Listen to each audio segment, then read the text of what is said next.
because I thought it would be far more effective if you could hear the Native American perspective in their own words. Far more effective than me lecturing you as a white man would be for you to see the emotion on their faces as they tell you the Native American side of the story. You can literally see the pain and the trauma and the resentment on their faces as they tell you something that you may not have heard before about American history. And I'd really like this course not to focus on little details like names and dates and tribes, because we need to focus on the big picture. So each thing we're looking at, I'd like us to ask ourselves, how does this make us reconceptualize our understanding of American history, what it means to be an American, what's the role of Native Americans in American history? And I think it's important on that same note to consider, why does this matter, to connect it with your daily lives. And this didn't simply happen 500 years ago.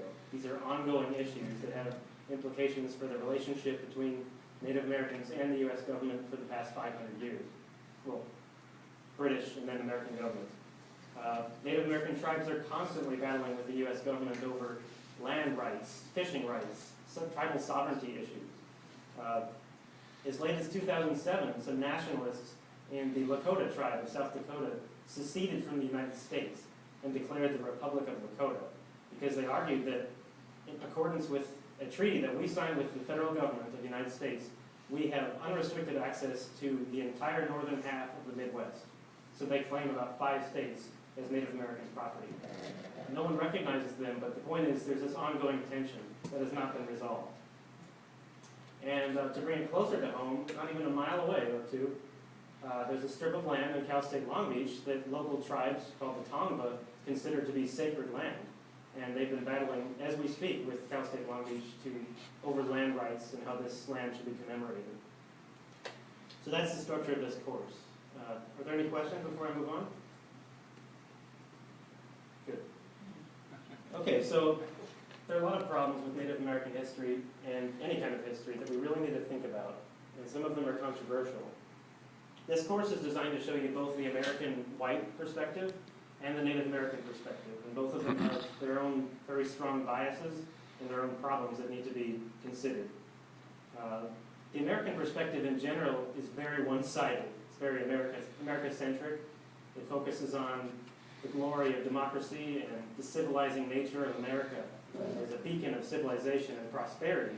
Where America goes, capitalism goes, and the standard of living goes. So Native Americans are either depicted as beneficiaries of America, or they're not discussed at all. So in general, the image you see of Native Americans is like Thanksgiving. It's the Native American and the white man sitting side by side in happiness. You very rarely hear about massacres carried out by the U.S. military against Native American chiefs and families. So this course will tell you the darker sides of American history, some of which might be unpleasant. But at the same time, we have to consider that the Native American perspective that you'll see in these videos has its own biases. It's very pro-Indian. It's designed to tell you a hidden genocide that they claim has been hidden from you by the American education system. It's something a truth that hasn't gotten out yet. And it's designed to deconstruct American myths about the founding fathers and what most people consider to be glorious parts of America has a darker past that Native Americans don't feel has been told to you yet. And Native Americans are designing their rhetoric to tell you about white atrocities. They basically portray Native Americans as innocent victims. And of course, in my mind, the Native Americans are victims in every sense of the word. But you have to keep that intent in mind and ask yourself if you think that engenders the things that they're telling you in these interviews. It might be a bias. Just ask yourself that. So my point is, both sides of the coin have their own faults that need to be considered. The white perspective usually does not tell you about the tremendous suffering of Native Americans. But at the same time, the Native American side does not tell you about the constant raids that Native Americans carried out, either in retaliation or unprovoked, against U.S. soldiers and including civilian families. The white side constantly talks about savagery of Native Americans and scalping and cannibalism. But the Native American side depicts themselves as peaceful and harmonious and at one with nature, non-violent. They usually don't tell you the parts of the history that they don't want you to know about, just like we do as white people. I don't think once in these videos do you hear about cannibalism, even though it did occur. Some Native American tribes, usually not, but sometimes they did practice cannibalism. An important issue is slavery. Native American tribes widely practice slavery. And the Native American excuse for this is that we kind of reluctantly had to participate in the slave trade because we had to adopt the customs of our white masters. And that's true to some extent, but it's also a cop-out because they're ultimately participating in slavery. And slavery was widespread before Europeans even got here, as it was in the rest of the world. So that's something to consider. Also, a lot of things that Native Americans, like Americans, are proud of, again, has a darker side to it. Native Americans are very proud of the Iroquois tribes of upstate New York, and they take pride that the Native Americans developed the first democracy on this continent, the first constitution. And the founding fathers, like Jefferson, actually learned from Native Americans when they wrote the constitutions. And that's actually true. But the Native Americans overemphasize this, and they talk about the great law of peace that united these diverse tribes of the Iroquois together in peace and harmony. But they usually don't tell you that this peace only applied to the Iroquois tribes. Other tribes were fair game, and they made war against them constantly and enslaved them in many cases. And I'm not trying to whitewash history here. I'm not trying to downplay the Native American suffering. But really, we need to consider everything with a grain of salt from any source, Native American or American. And the second issue I'd like us to consider is that Native American history is designed to tell you the largest genocide in history. 50 million people may have died, bringing it down to about what it is today, about 5 million Native Americans in the United States. And statistically, that seems to be true, tragically. 50 million people may have died. But there's a difference between Native Americans dying and Native Americans being killed. And usually these kinds of sources don't distinguish. The overwhelming majority of Native Americans were killed by disease, not violence. Disease spread through trade. So in many cases, millions of Native Americans were dead before settlement actually occurred because Europeans traded before they settled. And disease spread along these trade routes and killed people such that in many cases, when settlers entered Indian land, it was vacant. But in other cases, land had to be seized through violence. And a good example is the California Indians. They were and are the largest Indian population in the United States. They went from about 1 million down to 100,000 today. And the difficulty is, the overwhelming majority of them were dead before America even got to the West Coast. They're mostly dead through disease and through slave labor imposed by Spain.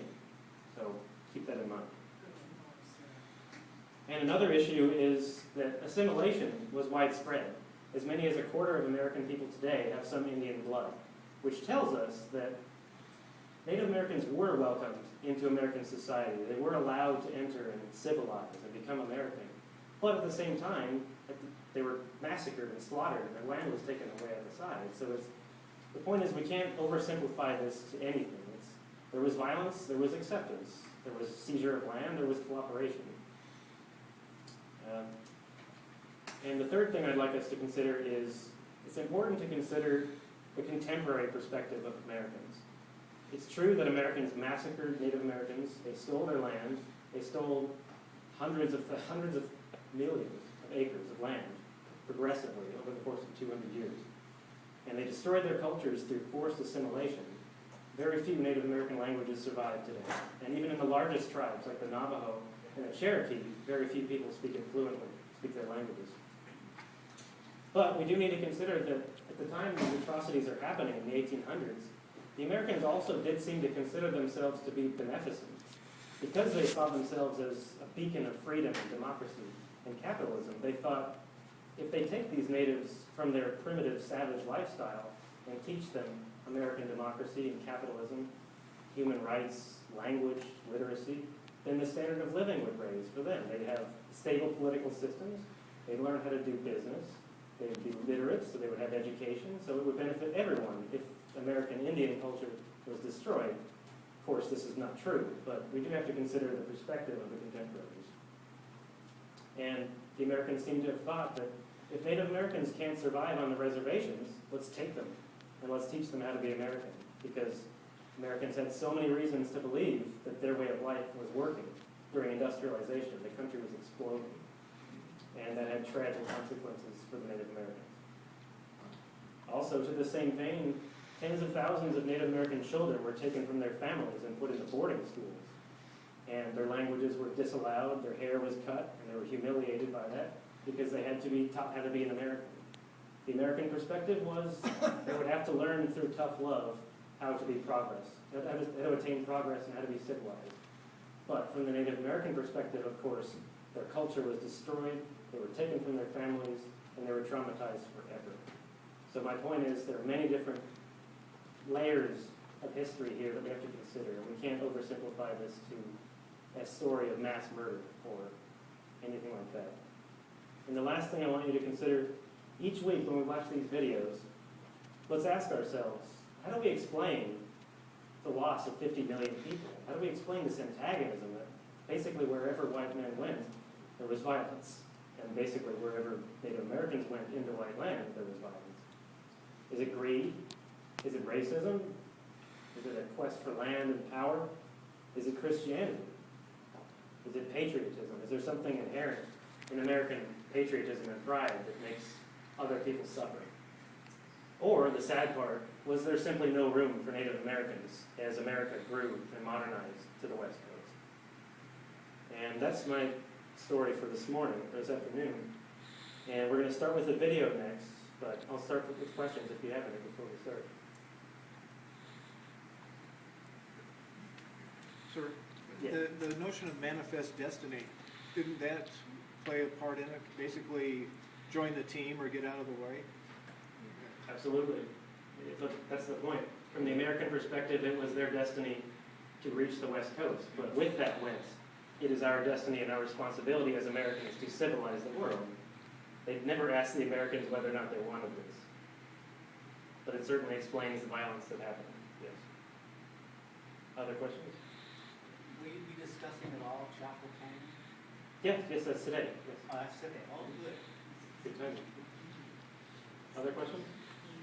I'm just curious, in my mind, to ask you about the Holocaust and how you, with your studies and all, compare the two, the Holocaust with what you just described with white men coming into this country.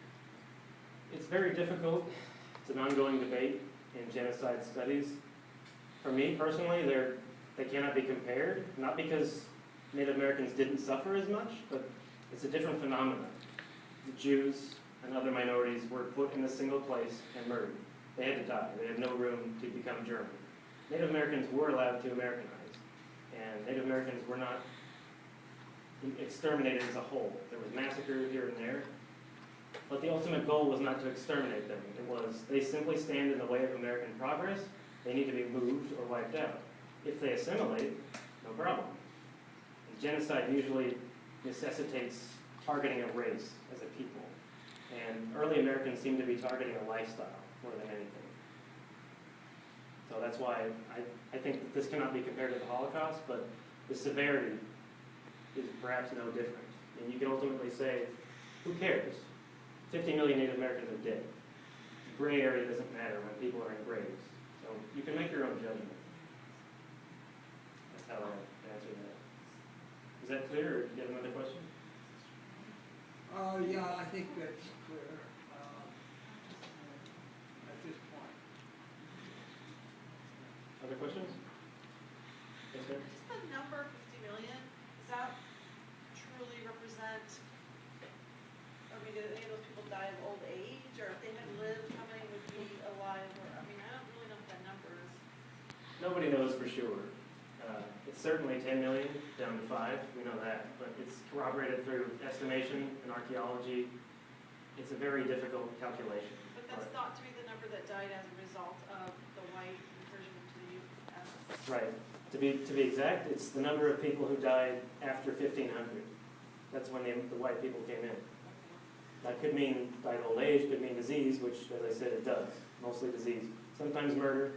Sometimes Native American tribes conquered and exterminated themselves. But for one reason or another, 50 million people may have dropped in. Other question? Okay, so we're going to watch about an hour documentary, and you're going to learn some of the 500 nations of Native Americans who were in this country before Columbus arrived on the shores. There's a whole history of this country before Columbus even got here, and we usually start our history in 1492. So you'll see Native Americans have incredibly diverse heritage, languages, religions, and traditions, some of which were incredibly advanced. And today you're going to learn about Chaco Canyon, Pueblo tribes, and the Anasazi of the American Southwest. And then after the video, if we have time, I'll open it up for discussion.